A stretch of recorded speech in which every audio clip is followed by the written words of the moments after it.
আসসালামু আলাইকুম। আমি দিন এগ্রো অ্যান্ড ফার্ম থেকে দিন ইসলাম বলছিলাম। তো কিছুক্ষণ আগে এশারের নামাজ শেষ করলাম। এশারের নামাজ শেষ করে প্রায় 300-র উপরে মেশিনে ডিম ছিল। একটা কাস্টমার কুষ্টিয়া থেকে কমপ্লেন করলো যে তার নাকি প্রায় আপনার 200-র উপরে বীজ ডিম নষ্ট হয়েছে, যেগুলোর মধ্যে ভ্রূণ আসে নাই। তো কাস্টমারের কথা মাথায় নিলাম এবং বিষয়টা আমার সারা বিকালই খুবই খারাপ লাগছে যে এতগুলো টাকা দিয়ে একটা মানুষ ডিম নিচ্ছে, এটা নষ্ট হয়েছে। এটা আসলে কাম্য না। তবু যেহেতু হয়ে গেছে, কেন হয়েছে এই জিনিসটা তো আসলে বের করা আমার দায়িত্ব। তো ওই জায়গা থেকে আসলে নিজের মেশিনে প্রায় 300-র উপরে ডিম ছিল, এগুলো চেক করলাম। তো দেখাই, এইখানে প্রায় আমার মেশিনে মানে ওই কাস্টমারকে ডিম দেওয়ার প্রায় 7 দিন বা 8 দিন পরে এই ডিমগুলো বসাইছি।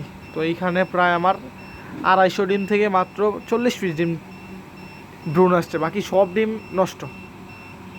তো এটা কেন হইলো এটা আসলে এখনও বুঝতে পারতাছি না। এই আমার খামার জীবনে এই প্রথম এত বাজে অভিজ্ঞতা। এর আগে ডিম নষ্ট হয়েছে, এর আগে ডিম নষ্ট হয়েছে, তবে দেখা যায় কি 200 ডিম বসাইছি, 150 ফুটছে, 70 পিস 80 পিস নষ্ট হয়েছে, 100 পিস নষ্ট হয়েছে। একবার 320 ডিম বসাইছিলাম, 150 বাচ্চা হয়েছিল, 150 ডিমই নষ্ট হয়েছে।